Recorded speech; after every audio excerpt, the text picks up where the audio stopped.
अस्सलाम वालेकुम नाजरीन, खैर मकदम है आपका कश्मीर पेट्रियाट में। जैसा कि आप जानते हैं कि पिछले कई एक साल से जो कश्मीर की रीढ़ की हड्डी मानी जाती है मेवे की सनत यानी फ्रूट इंडस्ट्री जो है पिछले कई एक साल से इसकी कीमतों में है, यानी जो कश्मीरी मेवा है उनकी कीमतों में बहुत ही हद तक गिरावट देखने को मिल रही है।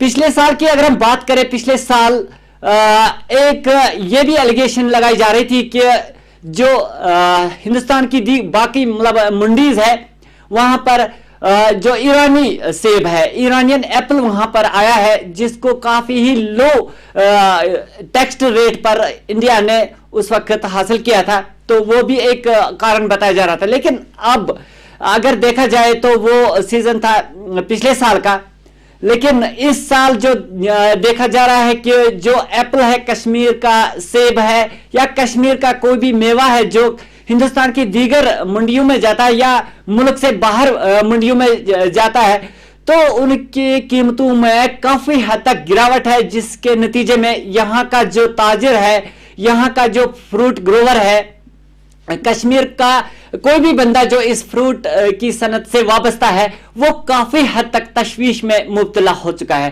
तो इस हवाले से बात करने के लिए हमारे साथ जुड़ चुके हैं सोपोर फ्रूट एसोसिएशन के प्रेसिडेंट, यानी सोपोर फ्रूट एसोसिएशन के प्रेसिडेंट जो हमारे साथ है, उनसे हम इन वजूहात की वजह जानने की कोशिश करेंगे। फयाज अहमद है हमारे साथ, जिनको काका जी के नाम से भी जाना जाता है। जी फयाज साहब, बहुत बहुत खैर मकदम है आपका कश्मीर पेट्रियाट में। मोस्ट वेलकम सर, आपसे जानना चाहेंगे कि जो कश्मीर का फ्रूट ग्रोवर है या डीलर है या जो भी इस सनत से वाबस्ता लोग हैं, वो काफी हद तक डिप्रेशन का शिकार हो चुका है, तशवीश है उनमें कि ये जो रेट है फ्रूट्स की, आए रोज उनमें गिरावट देखने को मिल रही है। सर, आपसे जानना चाहेंगे कि क्या वजूहात है इसकी। ताहिर साहब, पहले मैं आपका बहुत ही शुक्रगुजार हूं कि आपने मुझे इनवाइट किया इस शो में कि लेकिन आप देखें कि फ्रूट इंडस्ट्री जो है वो बैकबोन है जम्मू कश्मीर स्टेट की, खासकर कश्मीर वैली की। अगर इस इकानमी को बचाता है जम्मू कश्मीर स्टेट तो वो फ्रूट इंडस्ट्री है। लेकिन बदकिस्मती से 2014 के बाद कंटिन्यूसली 2014 में आप देख लें, 2014 में सैलाब आ गया, 2016 में अनरेस्ट हुआ, उसके बाद 17-18 में अर्ली बर्फबारी हो गई, फिर 19 में ये और भी अनरेस्ट हो गया और कोविड आ गया, जिसकी वजह से ये फ्रूट इंडस्ट्री पिछले 5-7 सालों से जवाल पजीर होती जा रही है। और रेट वही है, रेट जो आज से 6 साल पहले थे 600, 700, 800, उसी रेट में आज भी बिक रहा है। लेकिन इसमें क्या है, जो भी एक्सपेंसेस बढ़ जाते हैं वो सब दबाव जो है, जो नीचे सेब उगाने वाला होता है ग्रोवर, ये सब असर उस पर पड़ जाता है। आप देखें पिछले नवंबर से जो ईरानियन माल एप्पल जो इंपोर्ट हो रहा है इस हमारी कंट्री में, और वो शिप्स में आ जाता है, शिप्स में 15 से 10 हजार डब्बे आते हैं, जिसका भाड़ा होता है एक डब्बे का 15 से 20 रुपए। हमारी एक पेटी का अगर यहाँ से दिल्ली जाएगी 100 रुपए, उसमें 15 केजी होता है। अब लोग किसकी तरफ भागेंगे? जो फॉरेन एप्पल यहाँ पे आ जाते हैं। आप देखो इसमें कितना फर्क है। इसी वजह से पिछली नवंबर से आज तक कंटिन्यूसली मार्केट में वो गिरावट चल रही है। पिछले साल भी नवंबर से कंटिन्यूसली, पिछले साल का नुकसान बहुत ज्यादा है लोगों को, और ये सीधा असर जो है, चाहे उधर से हो चाहे इधर से, सीधा असर जो है ग्रोवर पे पड़ जाता है।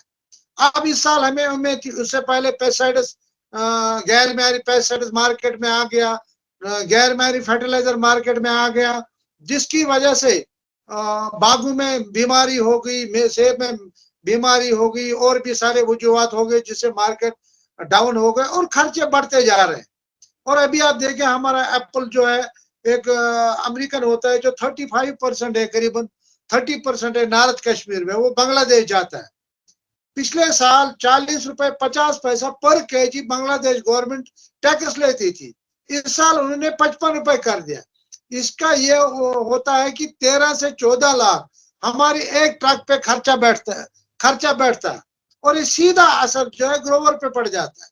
अभी हमारे 4-8-10 दिन से कंटिन्यूसली 200 रुपए अमेरिकन के डब्बे में गिरावट आ गई, और वो माल कोई उठाता नहीं। जिसकी वजह से ये सीधा असर जो है ग्रोवर पे पड़ जाता है, ट्रेडर पे पड़ जाता है, बायर पे पड़ जाता है, और आम लोग जो इससे मुंसलिक होते हैं उनको भी तकलीफ हो जाती है। हमारी आपकी वजह से एलजी साहब से सेंट्रल गवर्नमेंट से बात करके बांग्लादेश गवर्नमेंट से ये बात टेक अप करे और इस टैक्स को कम से कम आधा किया जाए, ताकि एक यहाँ से मार्केट अप हो जाएगा, 200-300 रुपए हमारा डब्बे में बच जाए, ऊपर हो जाएगा, और सीधा असर जो ग्रोवर को फायदा होगा। और भी सारी हमको प्रॉब्लम्स है, जैसे अभी कार्डबोर्ड वुडन पेटी जो हम इस्तेमाल करते हैं, पिछले साल वो 660 से 65 रुपए थी, ज्यादा से ज्यादा 70 रुपए। इस साल वो 120-130 रुपए तक पहुंच चुकी है, और अभी सीजन में 150 रुपए भी क्रॉस कर जाएगी, और ये सीधा असर एक्सपेंसेस बढ़ जाते हैं। और कार्डबोर्ड जो हमारा आता था जो 35 से 40 रुपए तक था, उस पर गवर्नमेंट ने 18% टैक्स लगा दिया, पिछले साल 12% था, और यह भी सीधा असर ग्रोवर पे पड़ जाता है। और मार्केट रेट वही है जो आज से पहले 6 साल पहले था, 600, 700, 800, बस इससे ज्यादा माल बिकता नहीं। हमारी एक पेटी पे 400 से 600 रुपए खर्चा हो जाता है। इसमें फर्टिलाइजर हो, पेस्टिसाइड्स हो, जो हम लेबर लगाते हैं, फिर बारदाना हो, फिर किराया हो, फिर दवाई हो, फिर कार्डबोर्ड या और कोई भी चीजें हैं, इसमें बहुत सारे एक्सपेंसेस है, और ग्रोवर का माल फ्री में चला जाता है। जी तो ठीक है फैज साहब, मतलब बहुत अच्छे प्रश्न बताया आपने कि जो बांग्लादेश है उसने टैक्स भी बढ़ा दिया है, और जो ग्रोवर है उसका फ्रूट बिल्कुल मुफ्त ही चला जाता है। तो फैज साहब, क्या एसोसिएशन ने आज तक मतलब इन 1400 मतलब आप के कहने के मुताबिक 2014 से ये गिरावट देखने को मिल रही है, लेकिन अगर हम पिछले कई एक आध साल की बात करें, पिछले एक आध साल में इसमें कुछ ज्यादा ही गिरावट देखने को मिल रही है, जिसकी वजह से यहाँ का जो ग्रोवर है, यहाँ का जो डीलर है, या इस तरह से जो भी कोई बंदा वाबस्ता है, वो काफी हद तक फ्रस्ट्रेट हो चुका है। तो क्या एसोसिएशन ने क्या मतलब जो फ्रूट ग्रोवर्स एसोसिएशन है, या आपका जो सोपोर फ्रूट मंडी एसोसिएशन है, उन्होंने इस हवाले से कोई इकदाम उठाए हैं? जी फैज साहब। तैयार साहब, बराबर हम गवर्नमेंट से हर टाइम, हर वक्त, हर मिनट, हर आवर में गवर्नमेंट से बात करते हैं। जो भी मसाइल हमको पैदा हो जाते हैं, हम गवर्नमेंट से ये बात हर टाइम, इनकी अथॉरिटी होती है, director horticulture planning and marketing, director horticulture या एग्रीकल्चर डायरेक्टर, या उसे प्रिंसिपल सेक्रेटरी या कमिश्नर होते हैं, उनसे मिलते हैं। एलजी साहब से हम इस बारे में मिले हैं, क्योंकि इससे क्या होता है, ये फ्रूट इंडस्ट्री जवाल पर जो भी मसले होते हैं, अभी बारदाने का रेट हाई हो गया, हमने इनसे टेक अप किया कि कम से कम विनर मिलर्स जो है, जो प्लाई पत्ते का काम करते हैं, जो यहाँ से रॉ मटेरियल बाहर बेचते हैं, वो हाई रेट में, जैसे सफेदा हो या हमारी जो भी इसमें पेटी में लकड़ी लगती है, वो विनर मिलर्स उठाते हैं, उससे जो है भैंसा वाले जो हमारे हैं, उनको लकड़ी मतलब महंगी मिल जाती है, और हमारी पेटी में रेट हाई हो जाता है। हम हर तरफ से, चाहे मीडिया के जरिए हो, सोशल मीडिया हो, प्रिंट मीडिया हो, जहां भी हो, हम सहरबीन में आ जाते हैं, टीवी में आ जाते हैं कि हमारे मसले, बार बार हमारी मीटिंग्स होती है गवर्नमेंट के साथ कि इस तरह हमारे मसले हैं। अभी देखो आप, हमारी अर्ली वैरायटीज का सीजन हुआ था, उस टाइम अमरनाथ यात्री शुरू हो गए थे, फिर उस टाइम उन्होंने रास्ता बंद किया, लेकिन हमने एकदम टेक अप किया एलजी साहब से, उसने उसमें इंटरवेन किया, लेकिन तुरु ने मतलब फटाफट उन्होंने एक एडवाइजरी निकाली कि जिस तरह अमरनाथ यात्री यहाँ आ रहे हैं, उसी तरह हमारी फ्रूट्स की ट्रैक्स को ना रोका जाए। लेकिन उस टाइम भी हमको बहुत सारे नुकसान उठाने पड़े। ये गवर्नमेंट की एक छोटी सी बात होती है, गवर्नमेंट के पास ऐसे मसले उबारना और 1 घंटे में इसका मसला जो होता है, ये गवर्नमेंट के पास होता है, लेकिन गवर्नमेंट इसकी तरफ ध्यान नहीं देती है, क्योंकि ये फ्रूट इंडस्ट्री बहुत सारे लोग इससे वाबस्ता है, चाहे ग्रोवर हो, ट्रेडर हो, बायर हो, ट्रांसपोर्टर हो, होटल वाला हो, जो भी हो, इससे मुंसलिक है, और हर किसी को इससे नुकसान झेलने पड़ते हैं। अभी आप देखें ट्रांसपोर्ट वाले, उनका भी डीजल का रेट, पेट्रोल का रेट, हर चीज का रेट बढ़ जाता है, हर किसी को तकलीफ पहुंचती है। अब अगर ट्रांसपोर्टर हाई रेट ले जाते हैं किराया हमारी पेटी पर, वो भी असर ग्रोवर पे पड़ जाता है, और रेट्स हमारे बढ़ते नहीं है। हम बार बार इनसे कहते हैं कि ईरान एंड एप्पल पे बैन लगा दो, जो भी बाहर से इतना आता है, या तो उनको फुल टैक्स लगा दो, ताकि वो महंगा हो जाएगा और हमारे रेट जो हमारे फ्रूट का है इसका वो रेट स्टेबल आ अच्छा जाए। मिल जाए। जी, इसी तरह अब देखो ये जम्मू कश्मीर का मसला है, इसी तरह हिमाचल में भी एप्पल वाले, उत्तरांचल में भी है, और ये हिंदुस्तान के पार्ट है तीनों स्टेट। और यहाँ के लोग अगर खुदा न खास्ता इनको नुकसान हो जाएगा, जैसे कोई भी कहता हो कि अभी हिंदुस्तान में इतना बड़ा मुल्क है, इसमें हमारा एप्पल जाता है और कंज्यूम हो जाता है, साथ साथ में बांग्लादेश या नेपाल चला जाता है और हमारे इतने बड़े मुल्क में हमारा इतना एप्पल कंज्यूम हो जाता है और लोग खाते हैं इसको। लेकिन जो सीधा जो किसान होता है, जो ये सेब उगाता है, अगर उसके पल्ले में कुछ नहीं हो, उसको घर गृहस्थी अपनी चलानी पड़ती है, बच्चों का फीस भरना पड़ता है, या घर में कोई चीज भी हो उसी से चलाता है। लेकिन अब उसकी ये जब इसका मईशत ही खत्म हो जाएगी तो फिर वो लोग क्या करें। जी जी फैयाज साहब, बहुत शुक्रिया। अब आपसे जानना चाहेंगे कि अगर ये मसला ऐसा ही रहा, कश्मीर की कश्मीर की आबादी का, लेकिन मैक्सिमम, अगर हम कहें कि मैक्सिमम जो हिस्सा है, यानी 80-90% की जो कश्मीर की जो आबादी है वो इस इंडस्ट्री से वाबस्ता है, वो मेवा सनत के साथ वाबस्ता है। तो ये एक वाहिद अब जरिया था 2014 के बाद कश्मीर का जो मतलब अवाम है, कश्मीर के जो लोग हैं, अब उनके पास ये एक वाहिद रास्ता था कि जिससे वो अपना सर्वाइवल कर सकते थे, अपनी जिंदगी जीते थे। लेकिन अब इस पर भी एक कारी जरब लग चुकी है।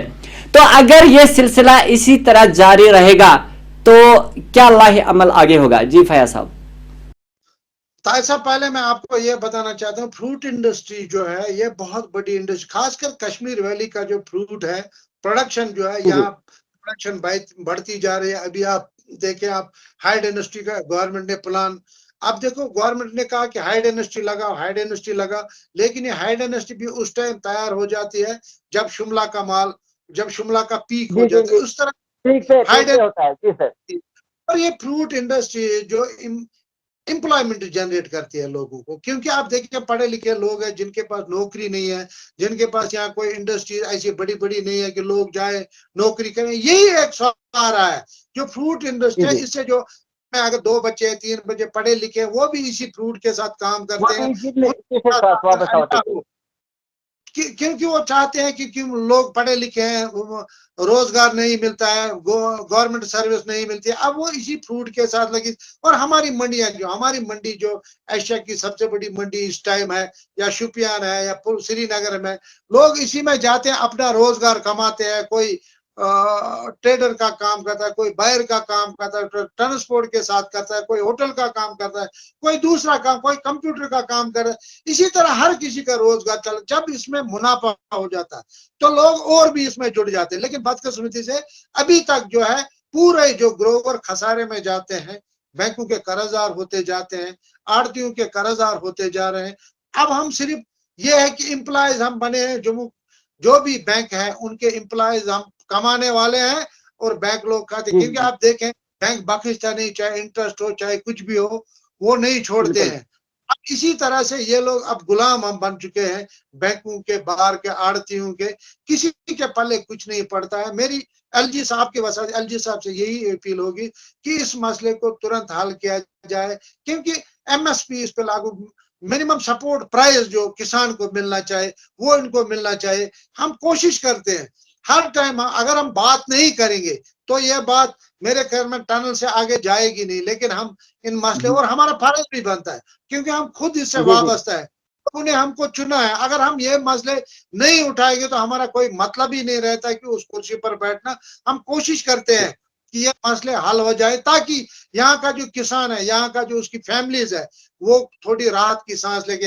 हमने बार बार गवर्नमेंट से अपील की कि 3 लाख रुपए तक का केसीसी लोन है, केसीसी लोन है जो एक आम ग्रोवर का है, उसको वेव ऑफ किया जाए, ताकि ये ग्रोवर पिछले 7-8 सालों से बेचारा खसारे में जा रहा है, ताकि उसको कोई राहत की सांस मिले। अभी 2014 या 2016 में जो अनरेस्ट हुआ, उस टाइम फिर 2018-19 में सेंट्रल गवर्नमेंट ने 2000 करोड़ रुपया जम्मू कश्मीर बैंक को दिया, गवर्नमेंट को दे दिया कि यह आप जो उन ग्रोवर्स है जिनको नुकसान हुए इन 2 सालों में, या ट्रांसपोर्टर उनको नुकसान हुआ, या कोई दुकानदार है उसको नुकसान हुआ। लेकिन आप देखें पिछले अभी इसी साल ही मेरे ख्याल में मार्च अप्रैल में उसका वो एक्सपोज हो गया।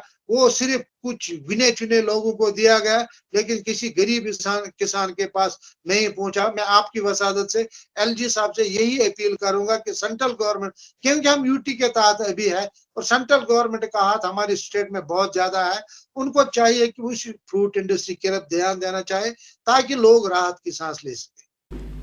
जी जी फैज साहब, बहुत बहुत शुक्रिया, आपने अपने कीमती लम्हात निकाल कर हमसे बात करी है। तो नाजरीन, ये थे सोपोर फ्रूट ग्रोवर्स और डीलर्स एसोसिएशन के प्रेसिडेंट फैज़ अहमद अलमारुफ काका जी हमारे साथ बात कर रहे थे। जो आज आप देख रहे हैं कि रुझान है कश्मीरी जो एप्पल है, कश्मीरी फ्रूट जो है, उनकी कीमतों में बेतहाशा गिरावट आ रही है, जिसके नतीजे में जो कश्मीर का फ्रूट ग्रोवर है या डीलर है या कोई भी इस सनत के साथ वाबस्ता है, वो काफ़ी हद तक तशवीश में मुब्तला हो चुके हैं। तो आज इसी हवाले से बात कर रहे थे कि इसके क्या वजूहात है और आगे बहुत सारे इक़दाम करने हैं ताकि ये इंडस्ट्री बच जाए, जो वाहिद एक सोर्स है, वाहिद एक ज़रिया है कश्मीर के लोगों के लिए, ताकि वो अपना सर्वाइवल कर सकते हैं। इस रिपोर्ट के हवाले से अपनी राय कमेंट बॉक्स में ज़रूर दीजिएगा। अपना ख्याल रखिए, बहुत बहुत शुक्रिया।